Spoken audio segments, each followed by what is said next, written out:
My name is Clara, and if you had asked me a year ago where I'd be today, I would have told you something predictable.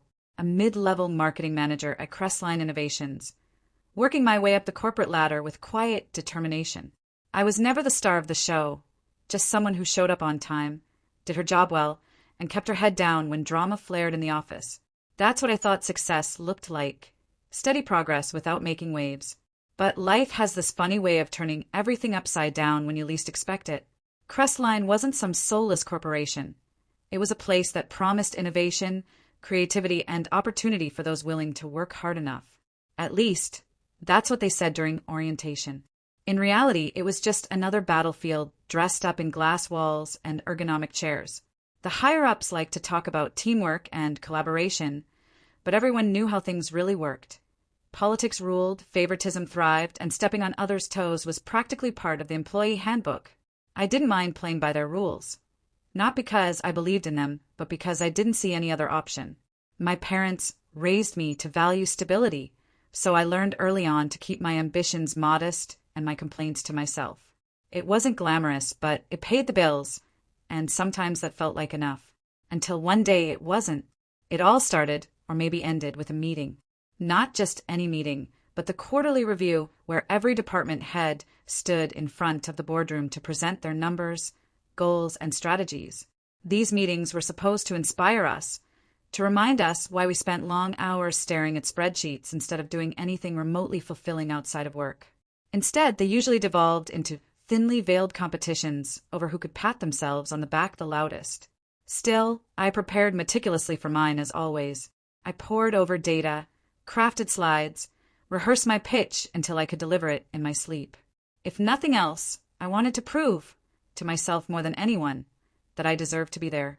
When my turn came, I walked to the front of the room, feeling calm, confident even. I clicked through my presentation, explaining our team's achievements, outlining areas for improvement, and proposing new initiatives. For 20 minutes, I held their attention, or so I thought. As soon as I finished, silence hung heavy in the air before Greg, our vice president, leaned back in his chair and smirked. "Well, Clara," he began, drawing out my name like it tasted sour on his tongue. That was average. The word landed like a punch to the gut. Average. Not terrible, not outstanding, just average. Nothing special. Nothing worth remembering. His tone made it clear he wasn't offering constructive criticism. He was dismissing me, reducing months of effort to a single insult. Around the table, heads nodded politely or stayed bowed over phones, unwilling to meet my eyes. No one spoke up, no one defended me. They didn't need to. I already knew where I stood. For a moment, I froze. All the responses I'd rehearsed in my head vanished, leaving only a hollow ache. Then, forcing a tight smile, I muttered a thank you and returned to my seat. Inside, though, something snapped. Maybe it was pride, maybe it was hope, maybe it was the last shred of faith I had in this system rewarding hard work. Whatever it was, it broke right then and there. And while I sat quietly for the rest of the meeting, pretending to take notes, a seed of rebellion planted itself deep inside me. That night, after clocking out and trudging home, I couldn't stop replaying his words in my head. Average. Was that really all I was? Had I wasted years chasing validation from people who saw me as expendable? The anger simmered low at first, bubbling beneath exhaustion and self-doubt. But as the days passed, it grew sharper, clearer. Every email Greg sent, every condescending comment he dropped in passing, it fueled the fire inside me. Something had to change. Something had to give. At first, I tried to channel that frustration into my work. I doubled down on projects, stayed late, volunteered for tasks no one else wanted.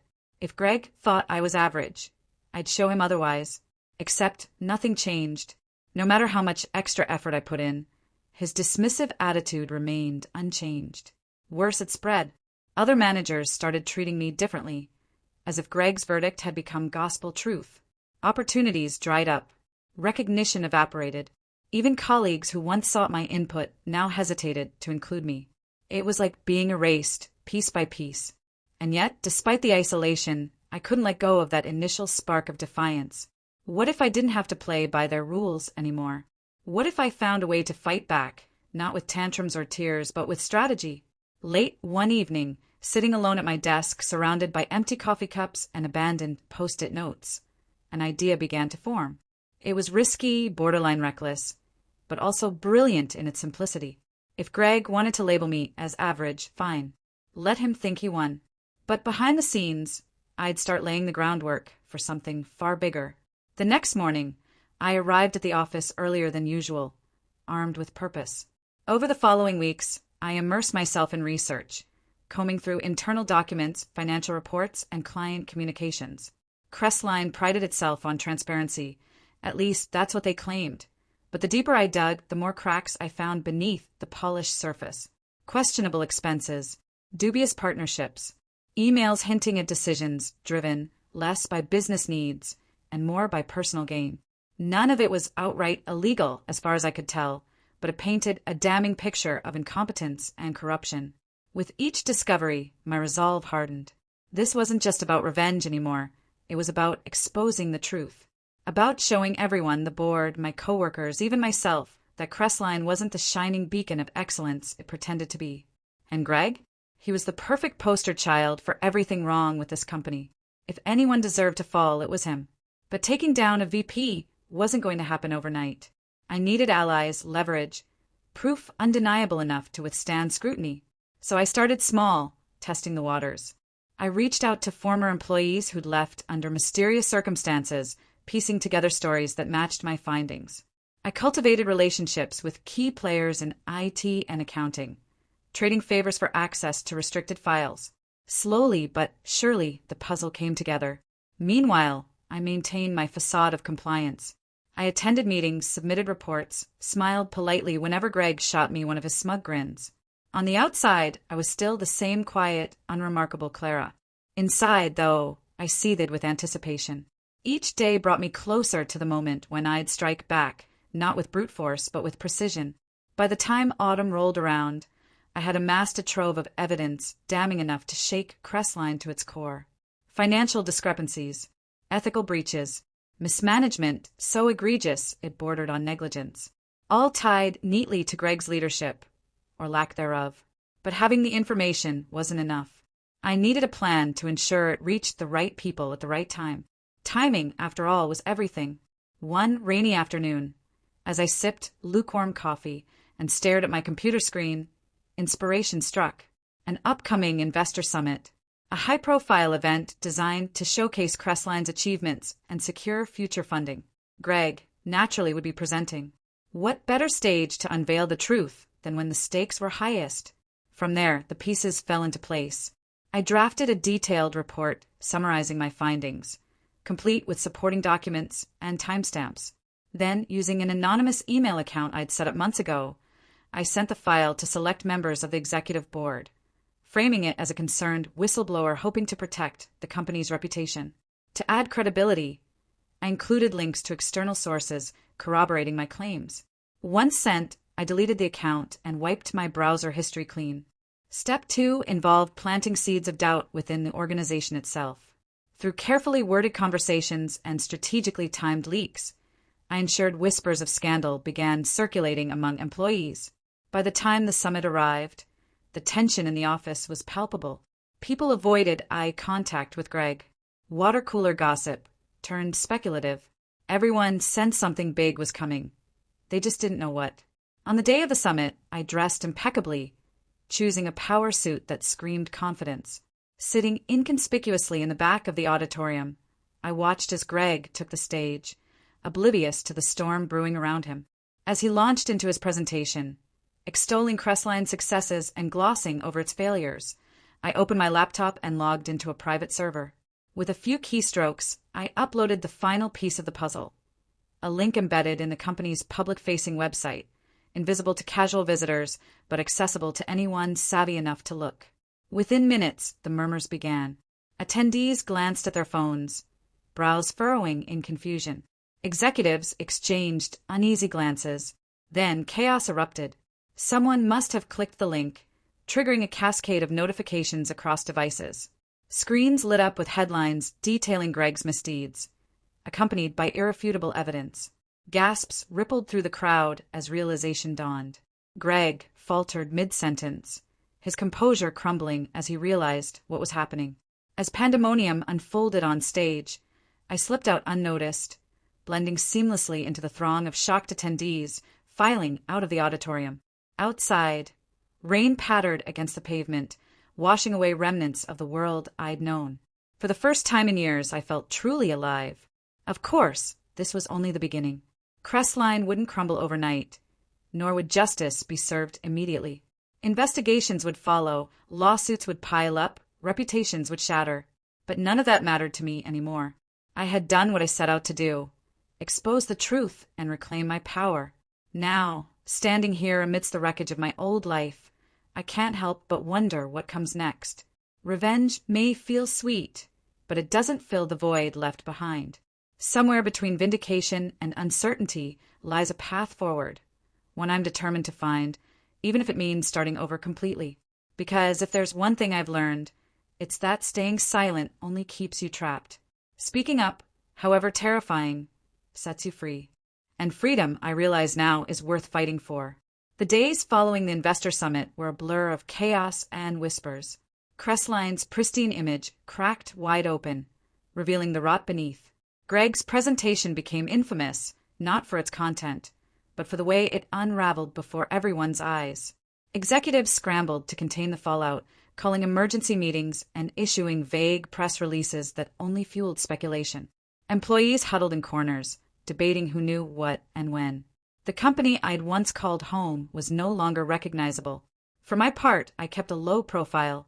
My name hadn't surfaced in connection with the scandal, yet, and I intended to keep it that way. Still, there was an undeniable sense of satisfaction in watching the dominoes fall. Greg, predictably, tried to deflect blame, pointing fingers at colleagues and subordinates alike. But the evidence I'd gathered was too damning to ignore. Within weeks, he was suspended pending an investigation. By the end of the month, he resigned altogether, his career effectively over. As satisfying as it was to see him brought down, I couldn't shake the feeling that this victory came at a cost. Revenge had consumed me for so long that I wasn't sure who I was without it. Walking through the halls of Crestline now felt surreal. Colleagues treated me differently, some with newfound respect, others with wary curiosity. Whispers followed me wherever I went. Did she have something to do with it? They wondered aloud. I never confirmed or denied anything, letting the mystery linger. But staying at Crestlike wasn't an option anymore. Even if I could stomach returning to the same office where everything had happened, the culture there was toxic beyond repair. So, after much deliberation, I handed in my resignation. It wasn't dramatic or explosive. I simply sent a polite email to HR and cleaned out my desk. On my last day, I left quietly, carrying a box of personal belongings and a heart full of mixed emotions. Leaving Crestline behind meant stepping into the unknown. For the first time in years, I didn't have a clear plan. No ladder to climb, no corporate structure dictating my next move. At first, the freedom terrified me. What did I want? Who was I outside the confines of that world? But slowly, answers began to emerge. I started small, taking freelance consulting gigs that allowed me to use my marketing expertise without being tied to another soul-sucking corporation. To my surprise, word spread quickly about my work ethic and strategic mind. Clients praised my ability to cut through clutter and deliver results. Before long, I had more projects than I could handle.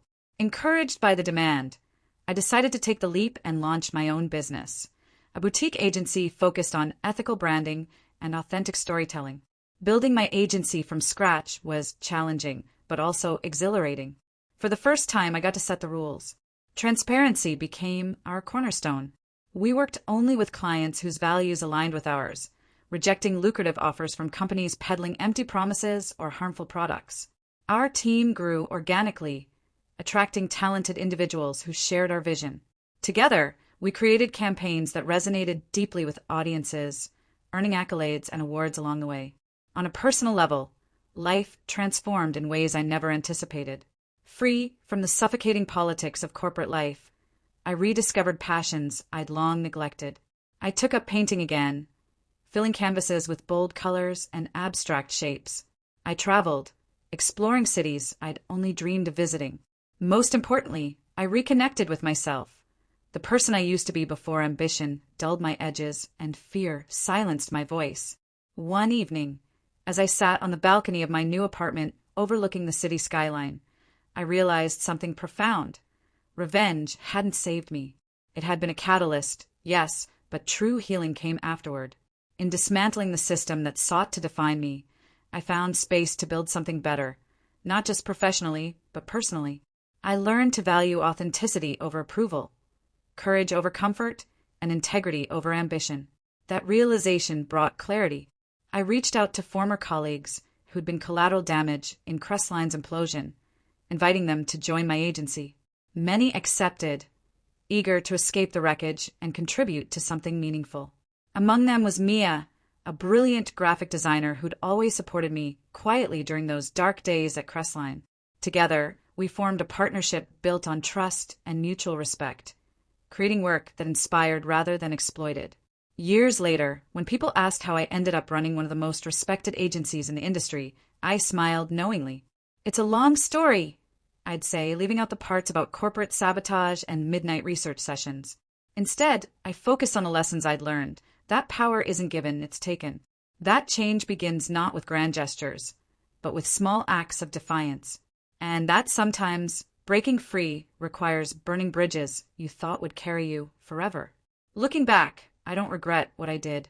Not because revenge justified itself, but because it forced me to confront truths I'd buried deep inside. It taught me that average isn't a label, it's a choice. And I chose to rise above it, not for anyone else's validation, but for my own peace of mind. Today, I stand proud, not as someone seeking approval, but as someone who dared to rewrite her story. Crestline may have shaped me, but it didn't define me. I did that myself, one brave decision at a time. And though the journey was messy, painful, and unpredictable, I wouldn't trade it for anything.